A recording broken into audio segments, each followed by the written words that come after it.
Hi, I'm Michael Portman, Manager of R&D Engineering here at Sentek. I'm going to introduce to you the Wi-Fi Link DTU today, which is this here. It's a new DTU that can download from an existing or a new Bluetooth probe and upload to Irimax in the cloud using an existing access point with Wi-Fi.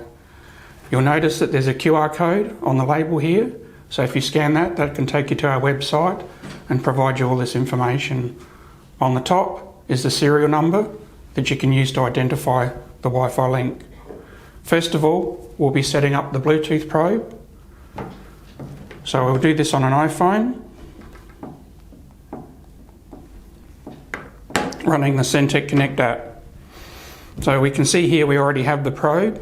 This is identified by also the serial number on the top of the probe. So we'll click on the probe to configure it. We can give the probe a name suitable for the location. We'll leave that as is. We can use group. At the moment we haven't got it in a group just to make it easier in the office. We'll sync the time. Here we'll add the Irimax account. I've already got that set up for my account on Irimax Live, but you can just enable and enter in your details. The next thing we want to do is set a sample interval. The default is 30 minutes. You can change this by clicking on the arrow and choosing an appropriate time. And click yes. We can set the upload interval. The default is 3 hours. The Wi-Fi link will only ever come on every 3 hours, so the suggested is reasonable. You can set it higher or longer, which will improve power, battery life, but you can't set it shorter at the moment. We'll clear the data to make sure there's no existing data in the probe. And now we can use the app to just check that everything is working.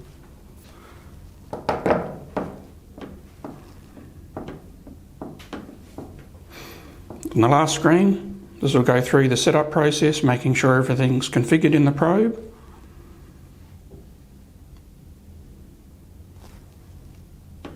And we have a set up configured probe. The next thing we'll need to do is actually configure the Wi-Fi link. On the label it says twist cap by a quarter turn, so you turn this way to unlock and then gently remove the lid. Just in here, near the battery, is a button. We'll need to push this button to activate it. When it's activated, you'll see the green light flash. To place the cap back on, you want to slide it left and right over the seal and then lock. And we want to start scanning on the app. So now we can see the Wi-Fi link. We want to click on that to configure it. We'll notice on the screen it's showing that the Wi-Fi status is not connected because it currently isn't set up for Wi-Fi. That's what we'll do in the setup process. So we'll connect. We can see the battery voltage. At the moment the battery voltage is 3.8 volts. As shipped, the battery is not fully charged, so that'll need to be charged. We'll show you that a little bit later on how you charge the unit. We can see the signal strength of the Bluetooth connection between the phone and the Wi-Fi link, as well as the firmware version and that we are connected. So the first thing we want to do is add the Wi-Fi access point. You can click on the edit button and enter the values in manually, or you can click on the discover Wi-Fi and that'll scan for nearby access points. It might take about 10 or so seconds. Oh, we're quick. So here I'm going to click on Sentek Guest, enter in the password,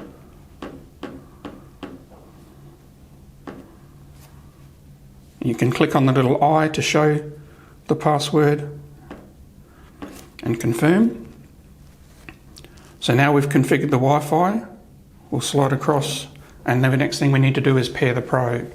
So you want to identify the probe by its serial number, which in this case is BT004832. We will click on Discover Probes, and a list of probes will come up. Here we only have the one probe in the vicinity, so it's very easy. We can click on that and say yes, we want to pair that probe. If you want to change the probe to another probe, you can click on the trash can icon and repeat the process.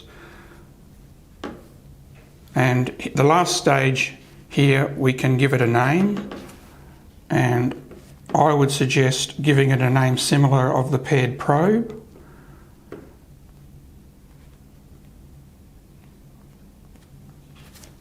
And then maybe add Wi-Fi so we can differentiate between them. So the configuration is done, and when we come back into the app, the next thing we'll want to do is make sure that there's data to be uploaded. At the moment, the icon is not showing that there's data to be uploaded, so we will do a field test.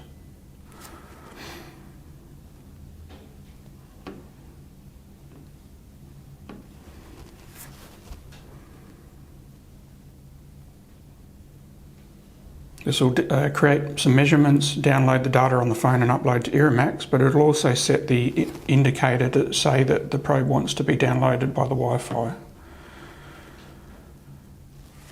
So now we can see we have the little up arrow in the database icon. To activate the Wi-Fi link immediately, we can long press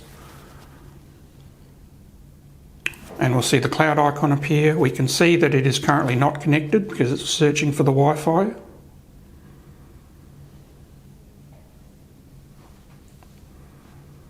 It's now connected to the Wi-Fi, it's now connected to the probe, downloading the data.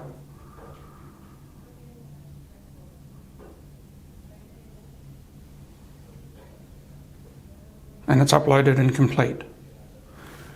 The next thing you'll want to do is you can either place the Wi-Fi link on the probe when it's installed, or you can place it above within 5 meters range on a pole. And that will give you above canopy better access line of sight to your Wi-Fi access point.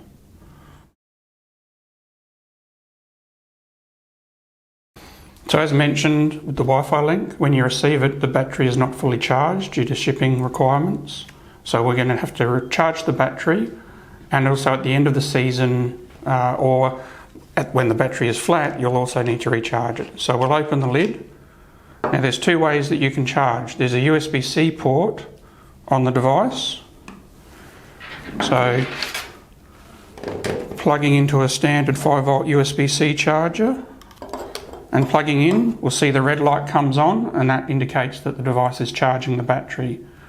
To fully charge from down flat, it'll take about 11 hours.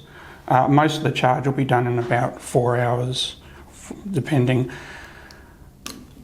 The other way that you can charge is you can take the battery out by removing the boot cover, just taking the battery out and using something like a gang charger. So in this case, this happens to be USB as well, we can just slide the battery into the cell holder and that'll charge at a faster rate. It'll still take around 4 hours in this case for this unit, but you can do 4 batteries at once. And this enables you to then go and take spare batteries into the field and just do a swap over. Putting the battery in is the reverse process. Put the battery in the holder, put the boot back over to protect the contacts, and then you'll also need to push the button again and the light will come on. Thank you.